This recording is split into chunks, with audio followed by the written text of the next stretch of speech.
Hello crafters and welcome to the Meraki Hugs Inspiration Hop by Crafty Meraki. My name is Deepa from Designs by D, and today I'm going to be showing you how to make this beautiful glittery card with a bunch of glitter cardstock and some of the gorgeous dies from this release. Now, I'm going to be focusing on the peony because I've got to just admit that's my absolute favorite from this release, but all of them are gorgeous, so I do recommend giving them a look. There's a link in the description below. I'm going to show you the sets that I have. I do want to say that I don't have the original packaging, so I'm sorry you can't see everything in its glory with all of the descriptions and the guides to put these together, but this is the first set I have here, which is the Artisan Flora Wreath dies. So you can use all of these dies to create a gorgeous wreath, or you can make whatever you want with it. You don't have to make a wreath with it. I love that there's that option there. Now the one here is the one that we're going to be using. This is the Peony, Artisan Peony dies. Now you have one die, that one there was for the leaves, and then this large one is for the flowers. So you're not only going to get a large flower, but you're going to get like a bulb to kind of put together with the leaves there. I'll show you how to go through that more in detail in the video. Now I also have these here. Now I'm sorry, they're all put together. As I mentioned, they are sold separately. So for the ones that were on my right hand, I kind of mixed them up here, but if you get the foil set, so you get like the foil plate and then you also get a die to cut it out, and then if you get the die set, you get the actual main die and then a shadow die to cut out. So you see the two that I stuck together with the high, those are the two that go together, and then the two that I'm sticking on now, those two go together as the die set. So the same thing with this one here, the Just a Note. I really like the Just a Note. I love the font here, and I love how like the A kind of swoops down and the N in note. It's really pretty. So there's those two sets. Well, actually in general that's actually 4 sets there. So it's the 2 foil plates for high and Just a Note and the 2 die sets for high and Just a Note. Now here we've got the hay and hugs in the exact same way. You've got the die and the hot plate, and then you've got the 2 dies for each of those 2 sets. Now I'm going to be using just a couple of these. I think I'm going to use the hay and the peony, and I'll put the rest of them aside. I'm also going to be using an older set. This is the Mod Stripe set. This came out at Christmas time, and it's really pretty. It's going to be in our background. So let's go ahead and get started. So I'm going to go ahead and grab those peony dies. So this large one here is cutting out our peony and our bud. Okay, so you get 1 peony and 1 bud. I've gone ahead and I've grabbed some glitter cardstock. I've got some gorgeous pinks here. I'm using a vibrant and then a lighter color just to kind of give some depth. So, you know, as you normally have flowers, you're going to have the darker portions and the lighter. So that's how I chose my glitter cardstocks, and I chose them in the same color. So they're pink. You can choose to maybe make 2 tones. You can use 2 colors of cardstock in different tones, like a purple and maybe a blue or something. It's completely up to you. So what I like to do is get all of my cutting over and done with. So I've gone ahead and I've cut out that whole peony bit from the lighter glitter cardstock and the darker pink glitter cardstock. And then I just collect them in this little bowl. I like having little bowls around, especially for die cutting, so that I can kind of keep track of all my pieces. For the leaves, I'm actually using some Altany glitter cardstock. They've got a really nice, like, emeraldy green and like a darker and a lighter tone, which I thought would go well for the leaves.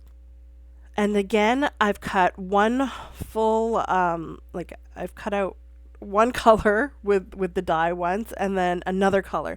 So again, we're gonna end up getting 4 pieces in total, and I'm gonna mix and match the colors so that you get a bit of dark and light tones within one of the flowers or the leaves. So you can see I've kind of organized here. I've got everything for one flower on the top and everything for the other flower on the bottom. And I have mixed and matched the colors already, okay? So let's take one set of these and put it together so you can kind of see how it goes together.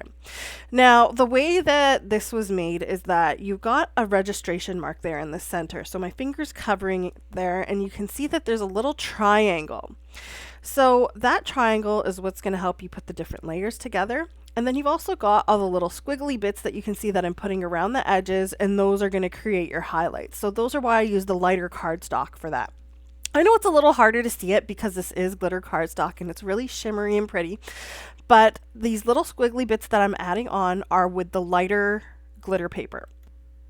Now keep in mind, this is glitter paper. It has a lot of texture to it. However, it's got a sheen on it. So that means when you're adding glue to it, especially liquid glue like I'm doing here, it takes a little longer for it to stick. You can see you have a bit more time to kind of play around with it and make sure that it's put in place. And then you have to add just a little bit of pressure to make sure that it's stuck on there nice and well. Now I'm going to actually grab my Crafty Meraki tool here, my bling tool, and I'm going to use it to help me place on those little pieces. You can see I kind of just picked it up with the jewel picker and put them down. So really this tool is not just great for bling, you can use it for piecing together these die cuts as well. And I always said I absolutely love this Bling Buddy. I think this one's called the Bling Buddy because I love the colors. It's such a gorgeous rainbow color, and I don't know why, but that black nib, it always gets me. I love it. So anyways, you can see I put the first layer on and I matched up that triangle in the center. I'm going to do that again with this third layer here. You can see before I add the third layer, I've added the little highlight squiggly bits at the bottom there. Now, as I mentioned, I don't have the guide to put it together with me, but you will get that on your packaging. You can see I used a bit of foam and it covered up that triangle, but you can kind of piece it together by the edges of the petals. And then this little piece here, I'm actually not 100% sure that it goes there, but I think it looks good there. So I'm just going to stick it on. And I'm doing this to really show you that you don't have to stick to the guide. If you don't want to put the little highlighted squiggly bits on, you don't have to. If you want to kind of move the flower, the petals, the different layers around a little bit, you can. You don't have to stick to the guide. So the guide is there to be just a guide. So you know how to put it together if you want to make sure you do it exactly as it was, how it was made to be put together. But we're in the crafting world, and in the crafting world, you can do what you want. So go ahead and put that together however you see fit. And that's how you create unique flowers that are specific to you. And so you can see here for the bud, I'm sticking the two other layers on, and the middle layer has the lighter cardstock. Now I'm going to do the exact same thing with the other flower, but now the portions that were darker are going to be lighter and vice versa. Now I'll do the exact same thing for the leaves. Now there are 3 leaves here. You get like a longer leaf, you get a more broad leaf, and then you also get the stem for the bud. So you can see I've just put that darker squiggly on the stem, and then I'm also going to put the little bits on this broader leaf. And again, you can see as I'm doing this, that Bling Buddy is coming in handy. So you can see in the beginning, I used a different method. I used my tweezers, I put the glue onto the smaller die cut, and then I stuck it onto the larger die cut. That's one way. I personally don't like that way, and I sometimes change up my routine. So like here you can see, instead of doing that, once I got used to where the pieces go, I just add my glue to the larger piece and then use my Bling Buddy to put the smaller piece on. So that's generally the way I do it. So when I'm just getting used to the die cuts, I tend to put the glue onto the smaller die cuts and add it to the larger. And once I know exactly where these bits are going, then I do this, and I find this much faster and easier to do, and the Bling Buddy really comes in handy for picking up the smaller bits.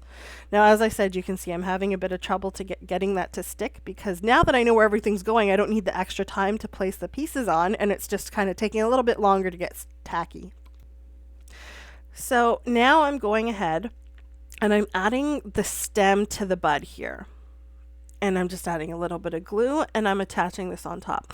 Now you'll notice that all of my layers for the most part were added with foam and some with glue. The little highlight bits with glue and the rest with foam. So I just wanted to add a bit more dimension in that way. It's up to you. So now I'm actually going to grab that Mod Stripes hot plate, and we're going to dry emboss it. So I've got my Spellbinders Platinum machine here.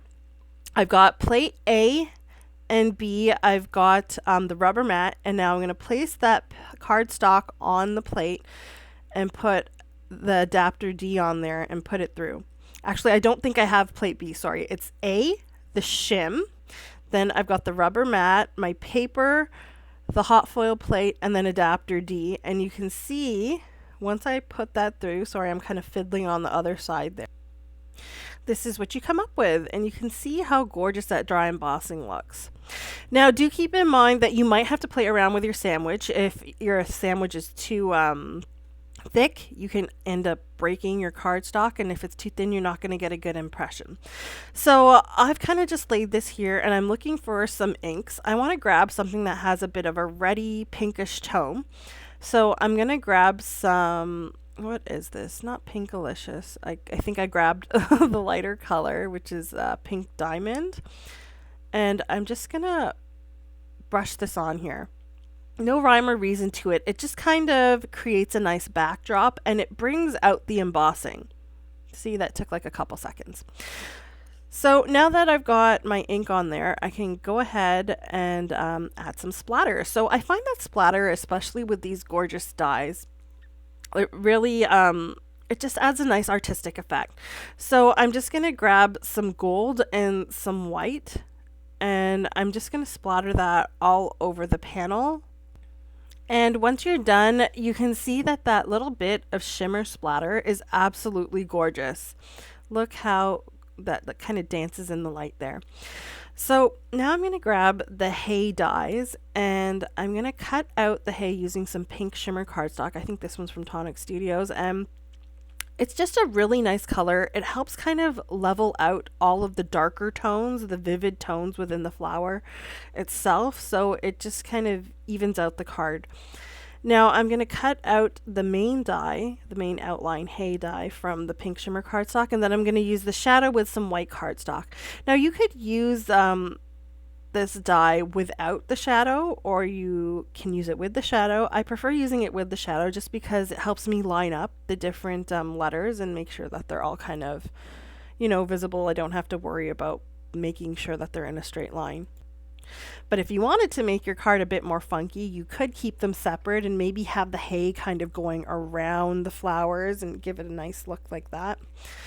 It's completely up to you. So now that I've got these dies cut out, it's basically just a matter of putting them together, and then I have to just organize my arrangement on my backdrop that I've created. Now, make sure that your backdrop is dry, because sometimes I get ahead of myself and then I end up messing up the splatter, and you don't want to do that. Now, as you can see, the HEY fit in there pretty nicely. I really love that curvature on the bottom of the Y, that little loop. It's so pretty. You can probably like hook something through there. Maybe you could stick a stem through there. There's so many things you can do with this. It's really nice the way these are put together. So now let's go ahead and actually arrange everything on the card. So I'm going to show you a bit of my process, just to give you an idea that you can put this card together so many different ways. I started off with the sentiment in the bottom left corner, and then I was trying to fit the flowers in around it. And I don't know, I just thought that didn't work for me. I was trying to kind of loop those leaves there in that bottom loop of the hay, but it wasn't really working for me. But there is that option. I thought it just wasn't even enough. It wasn't balanced enough. So I kind of end up removing this, moving the flowers down to the bottom, and then I end up putting the hay near the top. So this, it just seemed a little bit more balanced. It seemed a little more aesthetically pleasing to the eye, and that's basically how I put my cards together. There's no real like recipe to it. It's just what looks good to my eye, and I can tell you that on one day this may look good to my eye, and on the next day the other orientation might look better. So it's really up to you how you want to do it. But I like that little bud coming out of the hay there. I thought that was really cute. So keep in mind that, some of these die cuts, I have them in the forefront. The main flowers are sticking up so that they're like the star of the show, and then like I've got that extra bud behind the hay so it can go in the background rather than being in the foreground. So all of these different little elements really make your card stand out. So now all I'm doing is I'm just basically, now that I've got everything where I want it to go, I'm just sticking it all down. And I'm just using liquid adhesive for this. As I mentioned, everything, including the flowers that has dimension, it's got that dimension already. I don't really need to add more foam. And that's really all there is to it. Now, I will mention that I did cut that background panel down just a little bit. So I cut maybe like a quarter of an inch off of the top and the side in order to create like a small little border when I do place it on the card base. This is going to make an A2 sized card in the end. You'll have a nice little border. You'll have those gorgeous mod stripes in the background and the pretty flowers as the highlight on top with that sentiment. Now keep in mind that I used the peony dies here, but you could choose to maybe use the rose dies for this. You could use the wreath for this, and that's how you kind of make your card specific to you. I always like to explain that. I know there's a lot of people who like to kind of just case cards, and that's completely fine.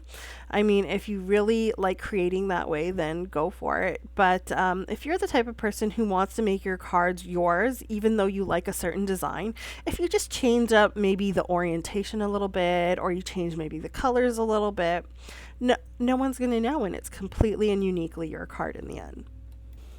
So here you see I lied. I did add a bit more foam behind the hay sentiment there. So I did kind of prop that up a bit. And I think that was mainly just so that it didn't interfere with that rosebud in the background.